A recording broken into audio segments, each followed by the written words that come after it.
Glória a Deus, querido. Aleluia, né? Essa altura, já passado algumas horas aí desse tempo de consagração, né? Naturalmente, o irmão pode ser que tenha tido dor de cabeça, tem aí numa situação aí de muita fome, ansiedade, né? E pode ser que também esteja bem aí, né? Graças a Deus.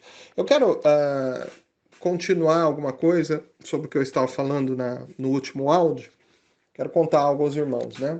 O texto aqui de 2 Coríntios, capítulo 5, ele diz assim, ó: porque também nós, o que estamos nesse tabernáculo, gememos carregados, não porque queremos ser despidos, mas revestidos, para que o mortal seja absorvido pela vida. Ora, quem para isso mesmo nos preparou foi Deus, o qual nos deu também o penhor do Espírito. Por isso estamos sempre de bom ânimo, sabendo que enquanto estamos no corpo, vivemos ausentes do Senhor. A primeira consideração que eu quero trazer aos irmãos, né? Eu disse aos irmãos no último áudio que eu particularmente não acho muito adequado a ideia de jejum como um ato que mortifica a carne, né?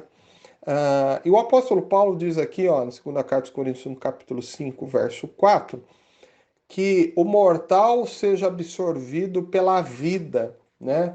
Então, eu até orei, né, em relação aos frutos do Espírito na vida dos irmãos, né, para que a vida prevaleça, para que o fruto do Espírito prevaleça sobre as obras da carne, né, porque são obras de morte.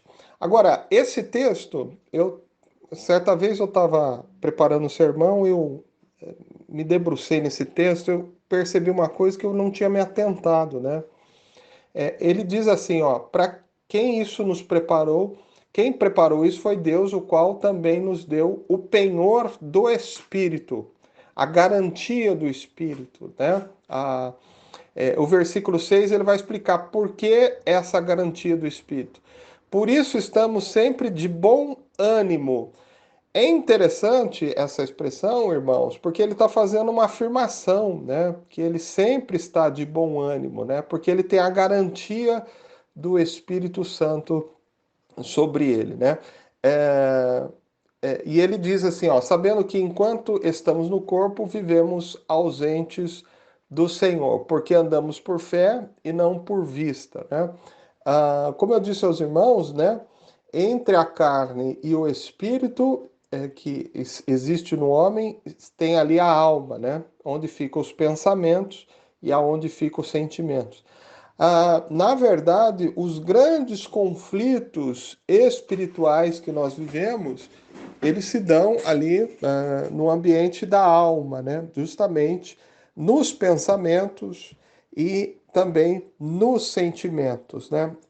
A alma é um lugar que nós precisamos do toque de Deus na nossa vida. Às vezes nós precisamos até, inclusive, de libertação, né? Porque os demônios atuam muito e quando incorporam e entram na vida das pessoas, eles agem principalmente ali no ambiente da alma. Ou estão nos pensamentos, né?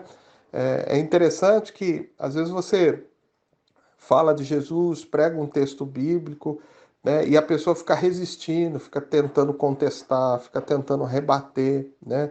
Fica argumentando em cima. Onde que está o problema, né? Com essa pessoa? É o problema ali, provavelmente espiritual, de uma força das trevas atuando na mente da pessoa, né? No raciocínio da pessoa. Isso precisa ser quebrado, né? Para a pessoa poder receber a presença de Deus. Outro problema também, e é também muito comum acontecer, é na alma, nos sentimentos da pessoa, né? Quando é, a pessoa não tem Deus, né? Às vezes há muitas deformações na formação emocional da pessoa e Satanás aproveita, às vezes, esse sentimento de inferioridade, medo, né, de incapacidade e por aí vai, né? E Satanás vai atuando, né, nessas áreas da alma da pessoa que precisam ser libertas, né? E reconstruídas também, né? É, E aí o apóstolo Paulo está falando algo bastante interessante. Ele está dizendo o seguinte, ó, o Senhor nos deu a garantia do Espírito Santo, nos deu o Espírito Santo. Por isso, nós estamos sempre de bom ânimo, ou seja, quando nós vamos ficar tristes ou quando a nossa alma começa a ficar abatida, o Espírito Santo vem e nos dá um novo ânimo. Então, eu declaro sobre a sua vida um novo ânimo. Se porventura você está triste, abatido, né, está sofrendo por uma determinada situação, eu quero declarar, meu irmão, minha irmã, apesar das adversidades, apesar das lutas, apesar da dor, eu quero declarar um novo ânimo do Espírito sobre a sua vida. É interessante que o salmista, né, ele diz assim, ó alma, por que estás abatida, né? É interessante como ele não tem a figura do Espírito Santo do Novo Testamento, ele entra numa espécie de conflito, né, entre a razão e o sentimento. A razão dele diz que ele tem um Senhor poderoso, ele tem um Deus que cuida dele, ele tem um Deus que já deu vitória para ele, que ele caminha com esse Deus. Tudo isso está na sede da razão. Mas a alma dele, o sentimento, está abatido, está triste, está angustiado, né? E aí ele entra em conflito, né? Ó alma, por que estás abatido? Espera em Deus, confia no Senhor, né? Vamos, alma, reage, alma.